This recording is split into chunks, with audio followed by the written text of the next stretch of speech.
It's my pleasure to welcome the next speaker, Professor Jonathan Schooler, who's a distinguished professor of psychological and brain sciences at UC Santa Barbara. And actually, though we didn't recognize each other, I recognized him because I looked him up. But Jonathan and I last met nearly 10 years ago, John, in Hierarchical, Italy. And what was the conference on, which addresses the previous talk as well? The conference was on dynamic brain-to-brain coupling. And it was run by Uri Hassan and Talia Wheatley. Uri from Princeton, and so on. So that's a nice little, it's very nice to have you here at Florida Atlantic University, and take it away. Thank you. Thank you. It's a pleasure to be here, and I very much appreciate being invited. Today I'd like to talk about a model that we call the nested observer window model, which is closely aligned with the general resonance model that Tam Hunt talked about before. So there's going to be a fair bit of overlap between the perspective that Tam introduced a few minutes ago and what I'll be talking about now. Let me begin with a quote by William James, as psychologists routinely like to start. He says, "We know what it is to get out of bed on a freezing morning in a room without a fire, how the very vital principle within us protests against the ordeal. Probably, most persons have lain on certain mornings for an hour at a time, unable to brace themselves to the resolve. We think how late we shall be, how the duties of the day will suffer. We say, I must get up, this is ignominious, but still the warm couch feels too delicious, the cold outside too cruel, and resolution faints away and postpones itself again and again, just as it seemed on the verge of bursting the resistance and passing over into the decisive act." So there's this experience that we have in many different contexts where it's almost as if there's a battle going on inside ourselves, where one part of us is convinced it's ready to get out, and another part of us is equally convinced it wants to stay in bed. You may also have had the experience of getting ready to jump into a cold lake or something like that, and you think you're about to go, you really think, and yet there you are still standing there. And so this notion that there's we can be of multiple minds is sort of a key aspect of the talk that I want to give today. So I'll be exploring a couple of different issues which we think one way, but in fact, when we really look deeply, it may be differently. We typically think of the internal goings on in our mind as a monologue, this sort of train of thought. But we want to argue that it's actually maybe more of a dialogue, or perhaps even a discussion. We typically think that we create our thoughts, but we're going to argue here that oftentimes thoughts emerge. They sort of pop up from lower levels. We typically think that we are in control of our body, and here we're going to argue that much of the activity is actually, again, not as much under our control as we might think because of all these different entities, if you will, that are taking place within our minds. So the outline for today is to introduce the nested observer window model, then to explore neural oscillations as a fundamental mechanism for hierarchical consciousness. I'll then be talking about three forms of resonance that are used to integrate information. And finally, I'll explore the implications of this for artificial intelligence. I want to acknowledge Justin Riddle, who is a co-author on this work, and much of what I'll be talking about today appears in an article in the Neuroscience of Consciousness. So you can find lots of details there. And it's funny, Tam thinks of himself as the big picture thinker. I thought I was the big picture thinker. So we're all sort of big picture thinkers. So there may be some of the lower level details that I'd have to leave to Justin to explain. Justin is a neuroscientist, I should say. So this model is based on sort of three core metaphors. The first is to think of a window of experience, so that the metaphor is a theater. The second is to think about these windows as in dialogue with one another. So here we have the metaphor of a society or a corporation or a dialogue of communicating windows. And the third, and this is perhaps the most original of the metaphors, is mosaic tiling. And many of you are probably familiar with mosaic photographs. A mosaic photograph is where you have every one of the pixels is itself a photograph. And the model that we'll be introducing here is basically takes this model but then makes it fractal. So you can now imagine that every one of these individual pictures is itself composed of smaller pixels that are pictures, which are composed of smaller pictures, which are pixels, and so on.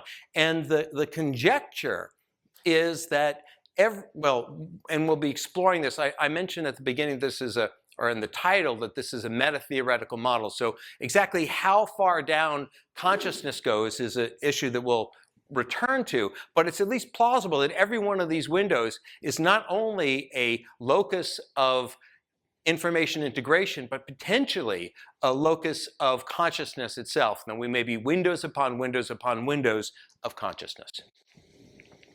So, so the idea then is that we have this basic architecture of nested observer windows, and that all these windows are communicating with each other, as Tam was suggesting, through resonance. And that resonance may be the lingua franca that, or however you pronounce that, that enables the windows to communicate with one another. And it's possible that these go all the way down to proteins, and that this is sort of a fractal process where you see the same kind of architecture going on at multiple different levels. So let's begin with neural oscillations. In sort of the standard neuroscience model, we have neurons, and the neurons fire, and these firings are sort of the foundation for all neural activity, and that's sort of where all the action is. And it's been known for some time that that when you look at the firing rates, that they add together and create these larger level of frequencies, the alpha, the gamma, the different frequencies that we hear about. But whether or not those higher level frequencies, the additive products of the individual neural firings, have any meaning has been contested. But what we are arguing today, and what is increasingly becoming evident, and Tam has also talked about this before, is that the action is not just at the level of those individual neural firings, but in fact, they are additive and lead to these larger level oscillations, and these larger level oscillations have a causal role, that much of the action is actually happening at this higher level. And this is a point that's articulated by Buzzacki in his book Rhythms of the Brain, and is also an idea that Pascal Fries introduced a while ago, and many others have been pushing this idea, although it is still relatively not entirely accepted in neuroscience. But there are increasing evidence that these larger level oscillations are not simply epiphenomenal.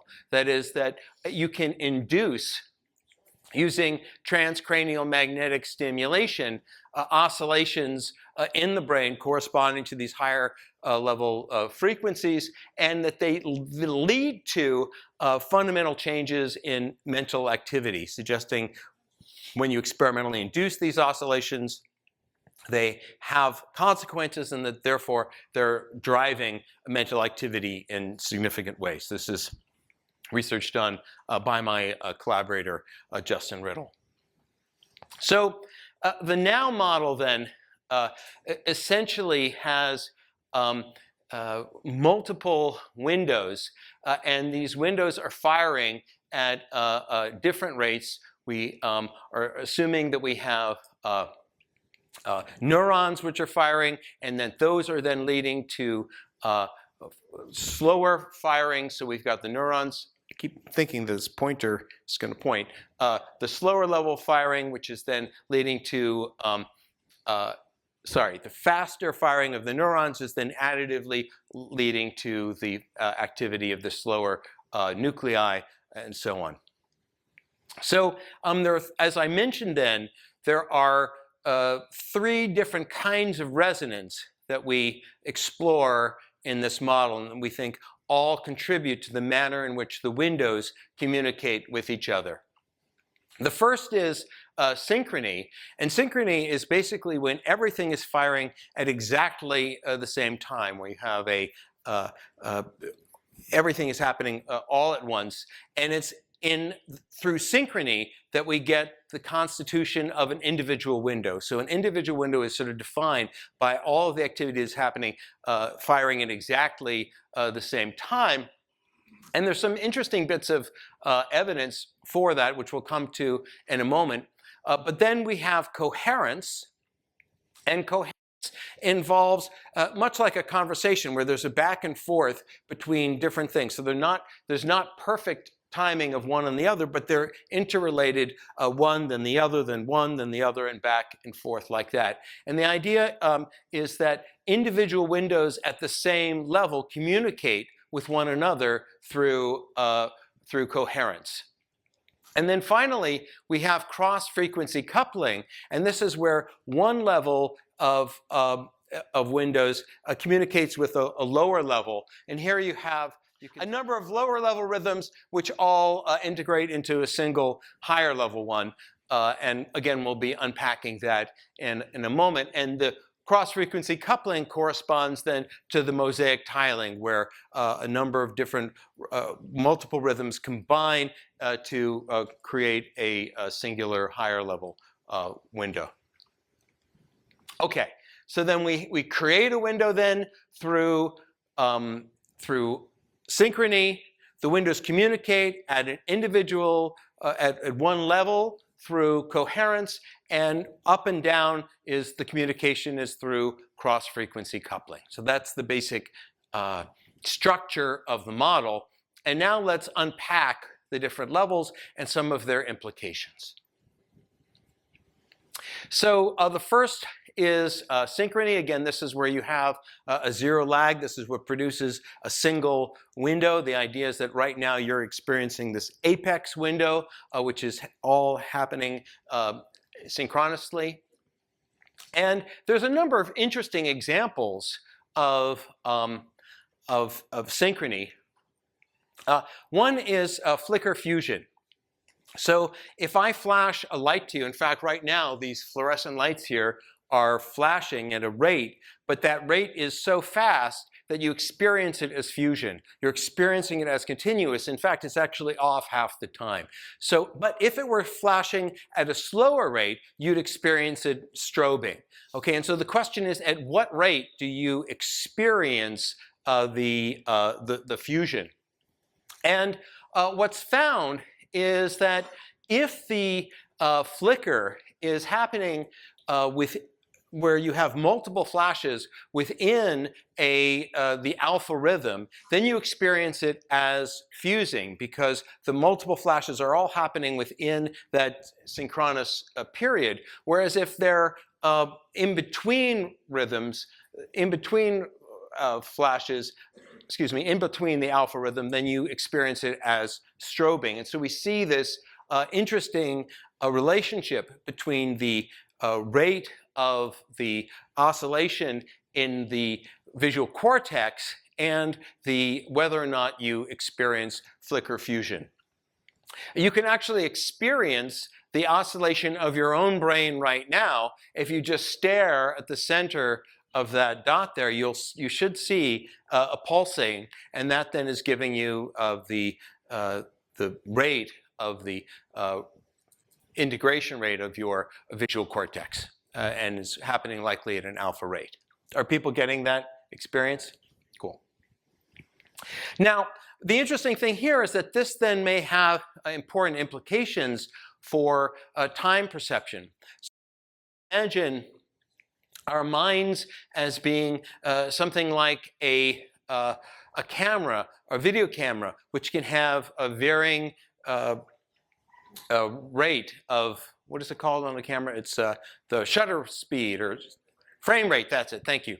That frame rate can vary. And so if the frame rate is going very fast, that would be where you'd experience time going quite slowly, because you'd have a lot of frames per second. So when you're in some sort of very dangerous situation, the frame rate may go very fast, and that's why you experience a time slowing down when you perceive impending death. In contrast, if you are having a leisurely mind-wandering experience and you're taking big chunks at one moment to the next, then the frame rate may be much slower, and that's more sort of like mind-wandering reading a book. So that's the first thing, which is the windows that are driven by this simultaneity. Then we have the next level, which is the communication between the different windows, which we refer to as coherence. And here you have a little bit of a lag between one window and the next, and they're sort of going back and forth. So we have multiple windows that are communicating with each other, and so we can have dialogues through coherence in the brain. So we then have the analogy of a conversation where one part of the brain is talking to the other in this rhythmic way. One thing that seems to be sort of, and Tam mentioned this as well, a key element for this crosstalk is the theta wave. And it's very interesting that if you look at the frequency of language across different languages, we see that all of them seem to focus on this theta wave period, and theta seems to be sort of the carrier wave that enables the different regions to crosstalk between each other. And so there's evidence that the hippocampus and the visual cortex correspond with one another through this theta carrier frequency.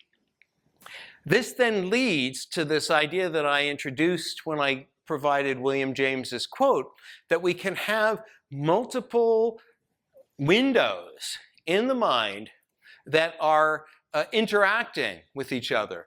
This is evocative of Inside Out, the Disney pair of movies, where you have these multiple emotions in the mind that are communicating with each other, and that seemed kind of fanciful, but in fact there's a lot of evidence that we may really have multiple consciousnesses potentially going on in our minds simultaneously. I think this is somewhat of a disturbing notion, but that doesn't mean it's not true. So what are some of the different lines of evidence that are suggestive that we can have these multiple windows going on in our minds simultaneously? Well, one, many of you probably are familiar with this, are split brain patients. Individuals had the corpus callosum destroyed in order to prevent epilepsy seizures from moving from one hemisphere to the other. Very effective for helping with epilepsy, but some interesting side effects. And what can happen is if you present an object to the two hemispheres, or just to one hemisphere will report one thing, the other hemisphere will be unable to say what is seen. Furthermore, you can find that the two hemispheres can have different beliefs. One hemisphere may report believing in God, whereas in the other hemisphere is an atheist. So it seems as if the hemispheres could, at least with individuals with their corpus callosum cut, involve distinct streams of consciousness. Another example is internal family systems. Some of you may be familiar with this. This was originally done as a therapy between individuals as a way to enable them to sort through between individuals in a family as a way to sort of have them sort through their issues. There's sort of different elements. You have the protector and the managers and so on. But what was discovered is that you could find similar kinds of different agents within a single individual, and you could speak to the individual's protector and the manager, and that it seemed as if the very same sort of constituents of families are also observed in a single individual. Another example is dissociative identity disorder. This is a situation which is pathological, but where individuals seem to have multiple different personas. And intriguingly, there's reports that they can have the different personas active simultaneously. So when they dream, the different personas all participate in the dream, but each from the perspective of that persona. And they're all experiencing the dream from the perspective of the little girl, and the perspective of the old man, and so on. Another example is Christina, are twins conjoined at the brain. These two independent girls are able to coordinate movement and control together. And they're actually, this is, I think, is especially intriguing, they're able to communicate with each other without talking, just through their brain. So this is like an analogy to what we're suggesting is happening in a individual person. Another one, this came up in conversations yesterday. How many people have heard about tulpas? Because this is a really, really fascinating topic. So what happens here is you have individuals who essentially create an imaginary friend. And they interact with this imaginary friend on a routine basis. There's a whole protocol for how you develop a tulpa. You can go online and find out how to create a tulpa for yourself. And apparently, on some day, there is the tulpa awakening, where the tulpa actually seems to come alive and create its own individual, independent stream of consciousness. And now it can give you advice that you didn't even see coming, and it very much is experienced as a separate individual in the mind. So it's almost like creating a multiple personality deliberately in your mind, although typically, in contrast to multiple personality, which is considered to be oftentimes very disorienting, individuals with tulpas, it's their best friend, they're very helpful. And we're actually doing a research in collaboration, Justin Riddle and Michael Lifshitz, where we're going to see if we can demonstrate the independence of these tulpas. So we're going to have a dichotic listening task where in one ear the tulpomancer that's the person who has the tulpa, is going to be attending to one message, and then the tulpa will be instructed to attend to the other message. And the question is, can you show that they're able to listen to two streams of information simultaneously, which would help to support the notion that there may actually be separate streams of consciousness. We also have octopi who are able to who seem to have semi-autonomous tentacles. So again, this would be consistent with the idea that we're having separate windows communicating with each other in the octopi. And then finally, we have cross-frequency coupling, which is where lower level systems are communicating with higher level systems through the coordination of faster frequencies being coordinated with slower frequencies. And this, again, corresponds to the mosaic tiling. And you see examples, this came up in a previous discussion. You see discussion or evidence of cross-frequency coupling in the place cells of rats, where the place cells, you have A, B, C, each corresponding to different locations, physical locations. And as you're sort of seeing A, B, C firing, then a B, C, D firing. But then underneath this, the pattern of firing for the theta, for the place cells, you have gamma underpinning that. So you have this cross-frequency coupling between gamma and theta corresponding to the movement through the place cells. And then this idea then that we have these lower level systems which are feeding information up to the higher level systems helps to explain a number of psychological phenomena. So creative insights, where the idea just seems to come to mind sort of out of the blue. The idea then is that lower level systems are feeding that up to the apex window. It also, the idea is that you have the lower level systems are actually having this faster firing rate than the higher level systems. The lower level systems have less information than the higher level systems. And so there's sort of a trade-off between the amount of information you're having in the oscillations and the processing speed. And so this may explain why it's so difficult to swat a fly. Flies may be operating at this faster frame rate. So when relative to us, the fly may see us as always moving in slow motion, which may be why it's so hard to swat a fly. And then these lower level systems are processing information very, very quickly. And this explains also a number of different psychological phenomena. So for example, optical illusions where we simply have no control. You can't help but see the motion in that illusion, even though it's very clearly, it's evidently static because there's no projector doing any animation here. And also bodily control where the fingers, when you're playing the piano, are able to sort of know where they're going way faster than you know, or where you're able to hit a ball that's coming at you at 80, maybe you aren't, but the professional players are able to hit a ball coming at them at 80 miles an hour because the lower level systems are able to process the information even though the top level, the apex, is not. So that's the basic model. Now we can ask the sort of the meta question, where is consciousness?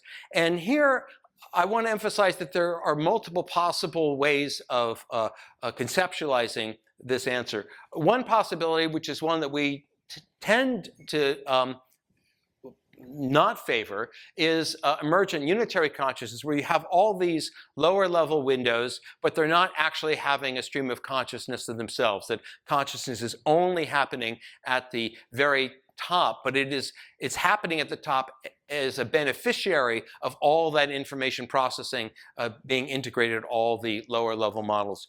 Our preference is for one of the following two alternatives. One is what we call emergent hierarchical consciousness. This is a view that's been promoted by Zecchi, which basically argues that it doesn't necessarily go all the way down, but that there are multiple levels, multiple streams of consciousness at assorted levels that are where the windows are themselves having a stream of consciousness.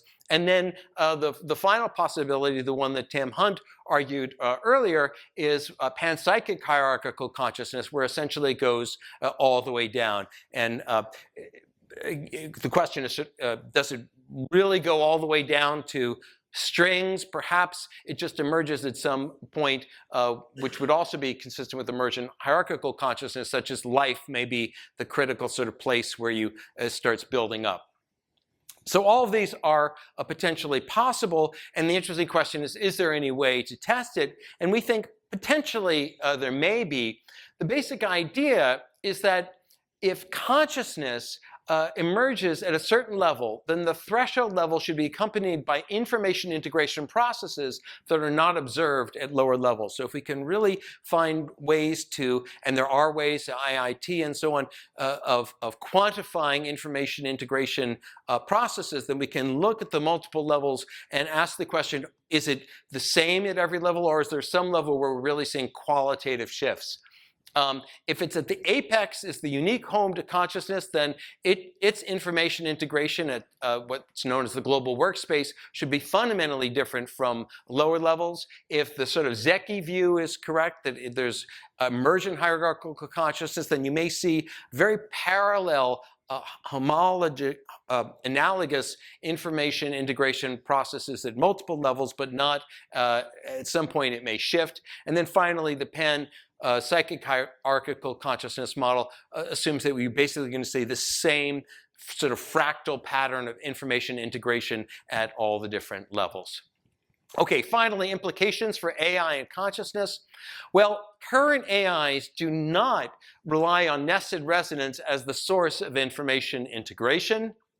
Therefore, if this model is right, if resonance is the foundation of consciousness, AIs will not become conscious until or unless resonance is the source of the integration, and there's a nested hierarchical integration process. So this leads to an interesting comparison.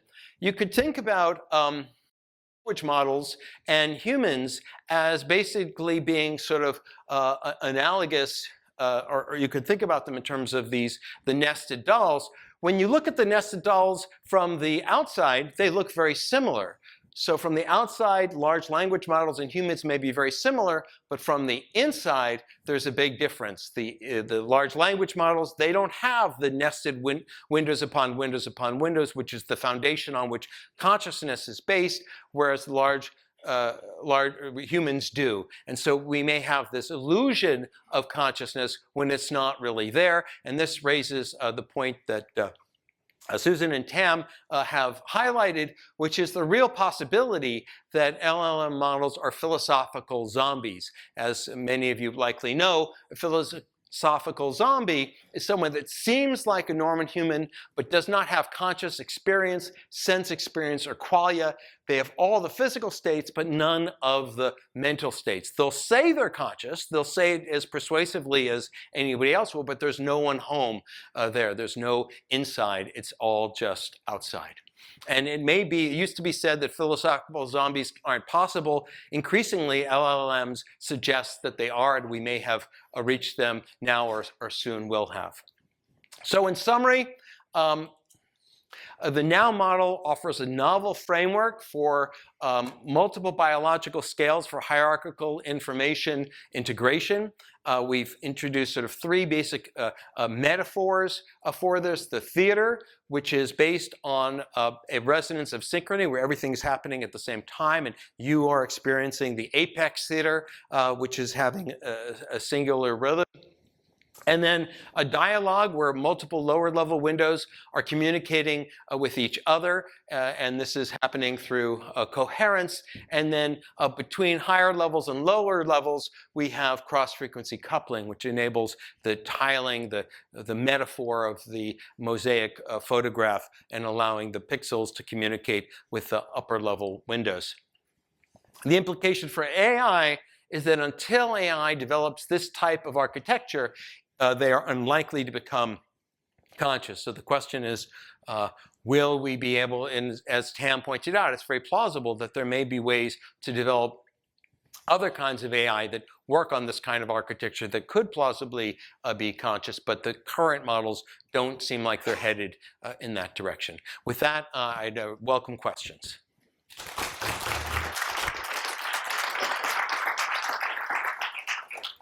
Well, let me say a few things that even go back to Sicily.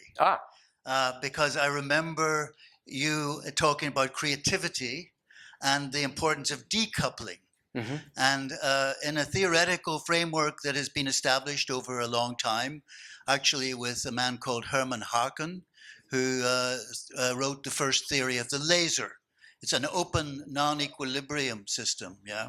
So you have to deal with open systems that can exchange matter and energy and information with their environment.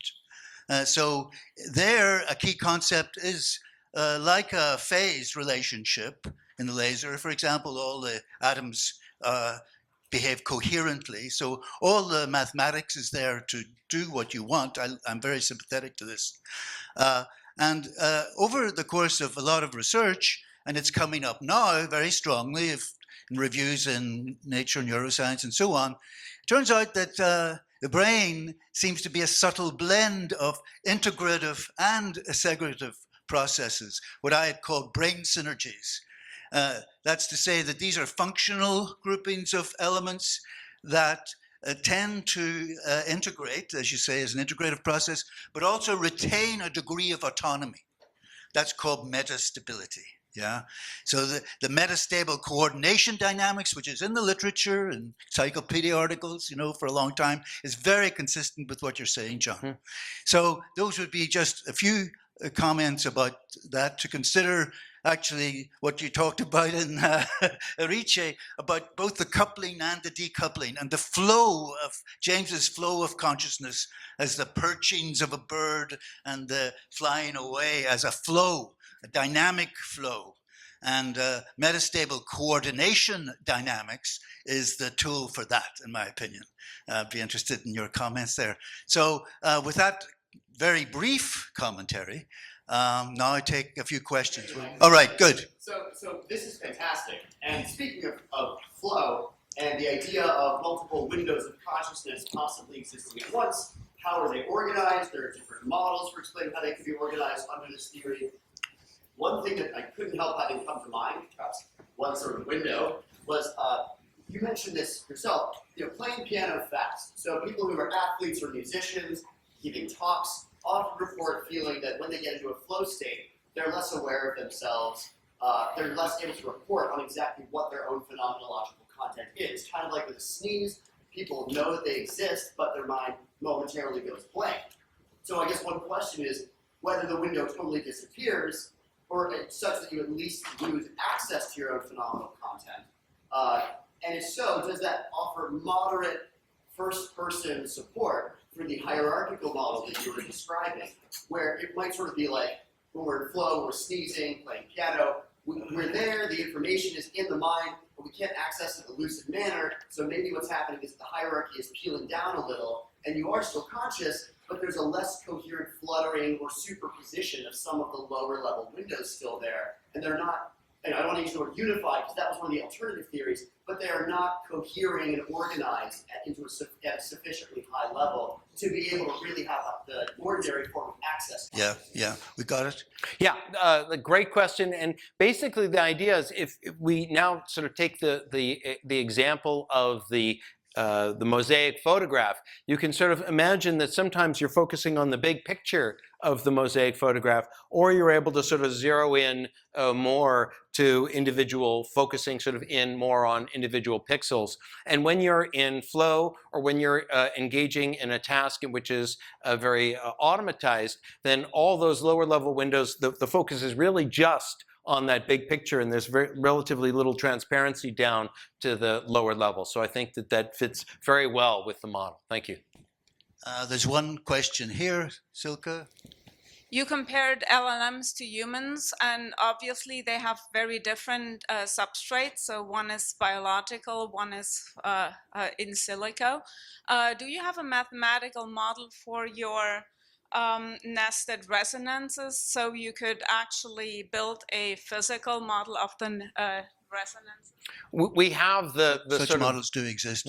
We do have the fundamentals of a mathematical model, and I would direct you to the paper in Neuroscience of Consciousness to see the initial formulation of that. Just a quick question. Have you looked into, say, medical experiments that use drugs that alter the state of time versus the flow rate of the brain? I think that's a really promising direction for future research. One implication of the time distortions is that they should be associated with changes in the resonance patterns, particularly of the apex, and that's something that I'd be very excited to explore. Yeah, thank you. Yeah. Thanks, Scott.